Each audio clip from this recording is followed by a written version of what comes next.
स्वर्ग देखा है कभी? अगर नहीं तो आज मैं आपको ले चलता हूँ उत्तराखंड की एक ऐसी जगह जहाँ पहुँचते ही लगता है जैसे बादलों के ऊपर आ गए हों। और जब हम वहाँ पहुँचते हैं तो समझ आता है कि लोग इसे इतना स्पेशल क्यों कहते हैं।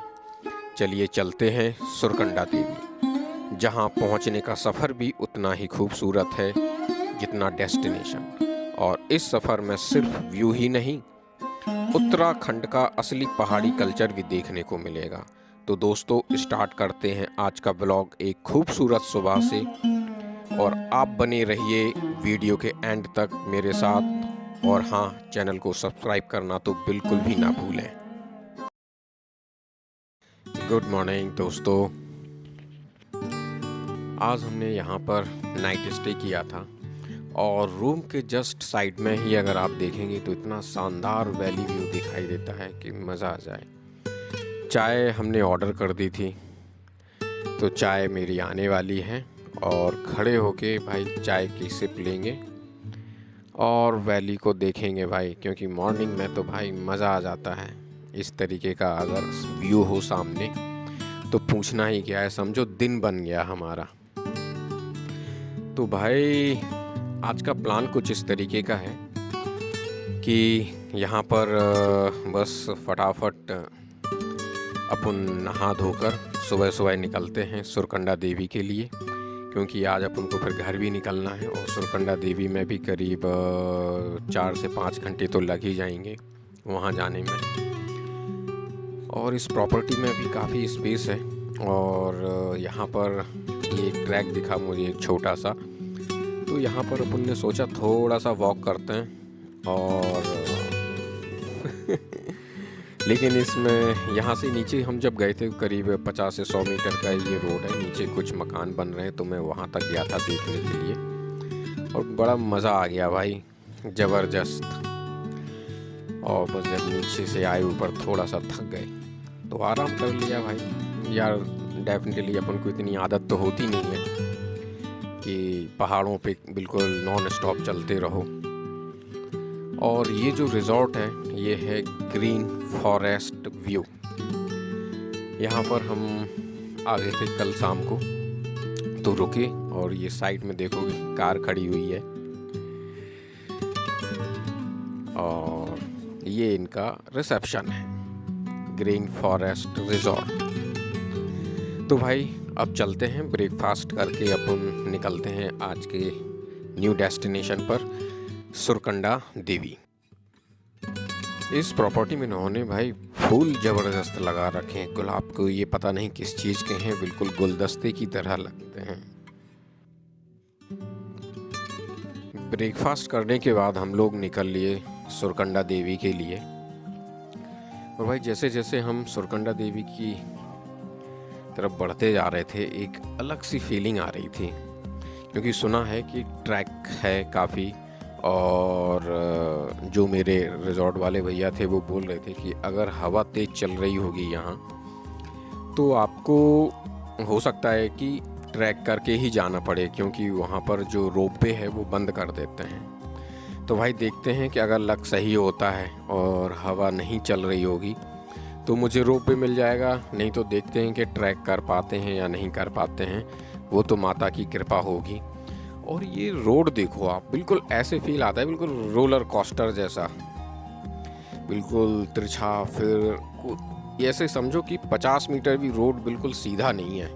और ये फाइनली हम पहुंच गए आफ्टर 30 मिनट्स सुरकंडा देवी की पार्किंग में। और यहाँ पे देखा पीछे करीब 1 से 1.5 किलोमीटर पहले से मैं देख रहा हूँ कि पार्क कहाँ करें गाड़ी। अब जाके यहाँ पर पार्किंग ली और यहाँ से भी करीब 500 मीटर आगे अभी अपन को और चलना पड़ेगा ट्रैक तक पहुँचने के लिए। 10 मिनट की वॉक करने के बाद हम पहुँच गए हैं सुरकंडा देवी।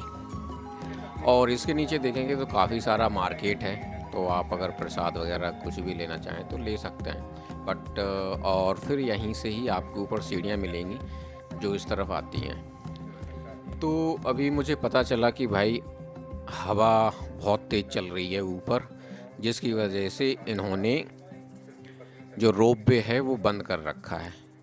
तो भाई पहले तो मन हुआ कि अब नहीं जाते हैं, सुरकंडा देवी, क्योंकि मेरी गॉल स्टोन की सर्जरी हुई थी, 2-2.5 महीने हो चुके हैं। फिर सोचा यार चलो माता यहाँ तक आए हैं तो माता जी के दरबार तक हाज़िरी तो लगा ही दें। तो बस माता जी का नाम लिया और चल दिए ऊपर। जय माता दी। बस धीरे धीरे नाम लेते जा रहे हैं, चलते जा रहे हैं और माता जी के दरबार के मज़े लेते जा रहे हैं। क्या नज़ारे हैं यार, ये देखो बिल्कुल बंद पड़ा है रोपवे इस समय और बादल ही बादल ऊपर। क्या शानदार व्यू है यार, मस्त वाला। इस शक्तिपीठ का भी अपना एक इतिहास है। यह 51 शक्तिपीठों में से एक शक्तिपीठ है जो बहुत ही पूजनीय है। और इस शक्तिपीठ के बारे में कहा जाता है कि यहाँ पर देवी सती का सर गिरा था। ये तब की कहानी है जब राजा दक्ष ने एक यज्ञ का आयोजन किया था और उस यज्ञ में सभी देवताओं को बुलाया था, बस केवल भोलेनाथ को नहीं बुलाया था। तो इससे माता सती नाराज होकर उनके हवन कुंड में कूद गई थी। तो कहा जाता है कि वहाँ पर सती, जो माता सती थी, उन्होंने देह त्याग दी थी। तो इससे नाराज होके फिर भगवान भोलेनाथ ने राजा दक्ष का सर काट दिया था और सती के शव को लेके वो अपने आकाश मार्ग में घूम रहे थे, बिल्कुल विलाप कर रहे थे। तो जब ये देखा भगवान विष्णु ने कि ये तो सृष्टि रुक जाएगी अगर ये ऐसे करते रहेंगे, तो उन्होंने अपने सुदर्शन चक्र से सती के टुकड़े किए। जहाँ जहाँ सती का टुकड़ा गिरा, शरीर का अंग कोई गिरा, वहाँ पर एक शक्तिपीठ बन गया। तो उसमें से एक शक्तिपीठ है ये सुरकंडा, मतलब सिर जहाँ पर गिरा सती का, इसीलिए इस टेम्पल का नाम पड़ा सुरकंडा देवी। जब हम यहाँ मंदिर पर पहुँच चुके थे तो यहाँ पर देखा कि मंदिर में ऐसा कुछ ज़्यादा फुटफॉल नहीं था, भक्तगण काफ़ी कम थे। तो मुझे ना ये देखकर काफ़ी अच्छा लगा, क्योंकि जितने लोग कम होंगे उतना ही यहाँ पर जल्दी दर्शन हो जाएंगे। तो ये मेरे लिए तो बड़ा अच्छा था। और मंदिर के जस्ट सामने है भैरव बाबा का मंदिर ये।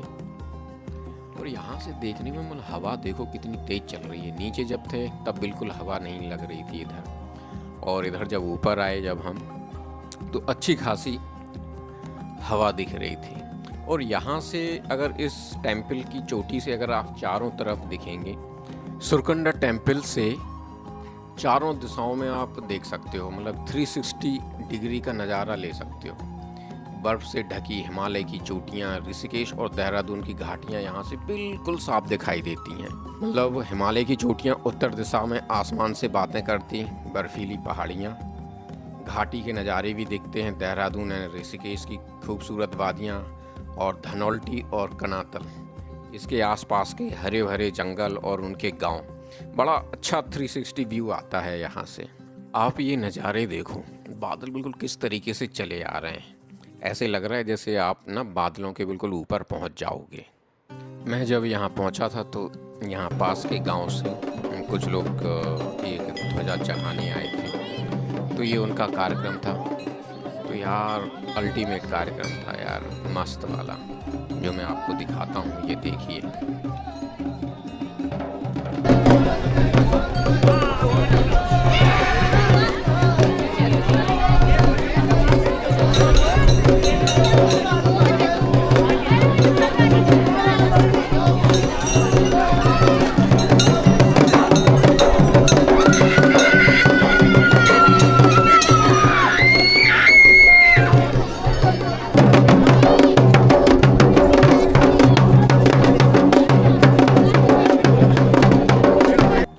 जब आप मंदिर के चारों तरफ घूमते हैं, इसका राउंड लेते हैं, तो मंदिर को आप समझ में आता है कि मंदिर कैसा बना हुआ है। ये पूरा जो मंदिर बना हुआ है, रिनोवेट हुआ है, और बिल्कुल ऐसे जैसे होता है ना शंकु के आकार का, बिल्कुल कॉनिकल, तो बहुत ही अल्टीमेट है। और जो रिनोवेशन हुआ है, आई थिंक उसके बाद तो ये बहुत ही अच्छा लगने लगा है टेम्पल। मतलब इस तरीके का टेम्पल मैंने ना फर्स्ट टाइम में देखा अपनी लाइफ में। बहुत ही प्यारा डिज़ाइन है और यहाँ पर कंस्ट्रक्शन भी हो रहा है। तो आई थिंक कि जब और भी आएंगे लोग बाद में तो शायद उन्हें और अच्छा यहाँ पर दिखेगा, क्योंकि इसके जो पीछे का जो ग्राउंड है मंदिर के पीछे, वहाँ पे कुछ कार्यक्रम करने के लिए वहाँ पे कुछ टीन सेट लगा के और वो प्रॉपर पूरा हॉल टाइप का बनाया जा रहा है। तो भाई अब चलते हैं अपन वापस। माता रानी के दर्शन हो गए हैं, बहुत अच्छे से हुए हैं, और जो लौटने का जो रास्ता है वो भी बहुत ही खूबसूरत लग रहा है। लेकिन बस ये है कि लौटने में ना उतना एफर्ट नहीं डालना पड़ रहा है जितना भाई यार चढ़ने में डालना। भाई देखो अभी भी लोग चले आ रहे हैं, ये देखो भाई, वाह यार क्या सीन है, मस्त। तो बोलो, जोर से बोलो जय माता दी। और भाई अपन अब निकलते हैं, अपनी ट्रिप यहीं पर ख़त्म होती है और अपन निकलेंगे अब घर की ओर। तो भाई अभी तो पहुंचना है, देखो उधर नीचे, अभी उधर तक जाना है और आ गए हैं अपन नीचे करीब आधा घंटे में। और वहाँ गए थे यार भाई, देखो पैदल पैदल देख रहे हो वहाँ तक भाई। चलिए अब चलते हैं और आपको और मस्त मस्त नज़ारे दिखाते हैं रास्ते के। वहाँ से लौटने के बाद हमने अपने रिजॉर्ट से चेकआउट किया और सामान रखा और भाई निकल लिए अपने घर की ओर।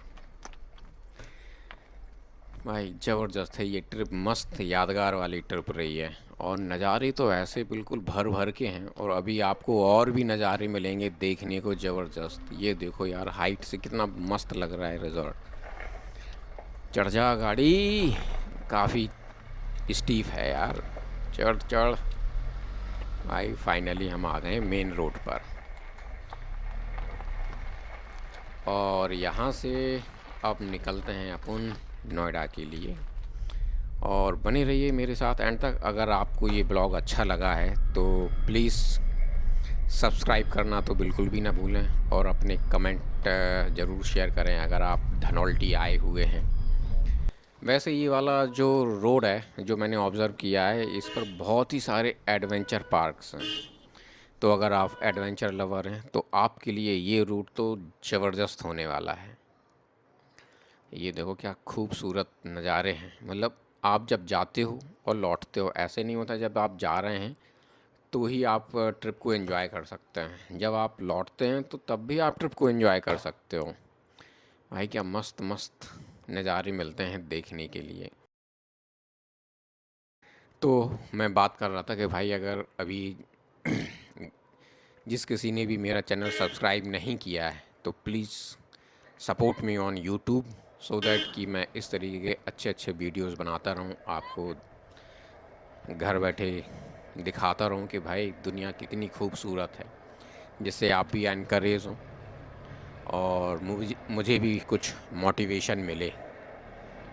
धनौल्टी के आसपास का जो एरिया है वो काफ़ी खूबसूरत है, क्योंकि यहाँ पे यार मैं इतनी जगह पे गया हूँ, मतलब काफ़ी जगह मैंने पहाड़ों पे गया हूँ, लेकिन ये वाला एरिया काफ़ी ग्रीन है। मतलब यहाँ के जो पहाड़ हैं, घास भी, आप घास के मैदान भी दिख जाएंगे और काफ़ी अच्छे अच्छे पेड़ भी दिखेंगे। तो कुल मिला के ये जो वैली लगी ना मुझे ज़बरदस्त लगी। अब तो भाई अल्टीमेट नज़ारे हैं यार, मस्त। और एक चीज़ और, रास्ते देखो कितने ख़तरनाक हैं, साइड में बिल्कुल खाई है बिल्कुल, आप थोड़े से चूके और खेल ख़त्म। So be alert while you are driving on the mountains. ये जो सीन है किसी फिल्मी लोकेशन से कम नहीं लग रहा है भाई, ज़बरदस्त है, बहुत ही ज़बरदस्त भाई। और बिल्कुल यहाँ पर जो ड्राइविंग का जो एक्सपीरियंस है बिल्कुल ऐसे लगता है जैसे रोलर कोस्टर जैसा, बिल्कुल जिग जैग टाइप में, टेढ़े मेढ़े बिल्कुल चलते जाओ, अल्टीमेट है।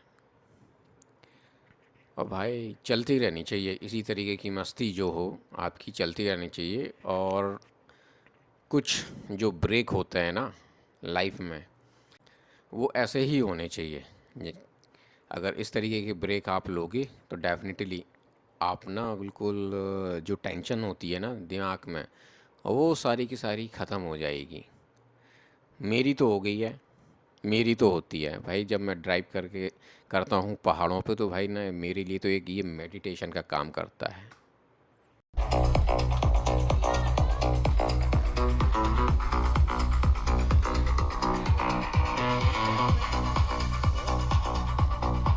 फाइनली अब स्टार्ट हो रही है हमारी journey toward the home town. So दोस्तों, आपको मेरा ये ब्लॉग कैसा लगा? अगर इसमें कोई पार्ट आपको अच्छा लगा है या ख़राब लगा है तो please comment in the comment section, और चैनल को सब्सक्राइब करें, बेल आइकन दबाना ना भूलें, और हाँ, अपने दोस्तों के साथ भी शेयर कर लिया करो, कभी कभी मेरा भी भला हो जाएगा। ओके, फिर मिलते हैं एक नए वीडियो के साथ। और जो अब ट्रिप आने वाली है वो ज़बरदस्त ट्रिप आने वाली है। सो स्टे ट्यून, और ये एक सरप्राइज़ है जो कि मैं लास्ट अगस्त में स्टार्ट करूँगा। So stay tune with us. जय हिंद, जय भारत। that you shot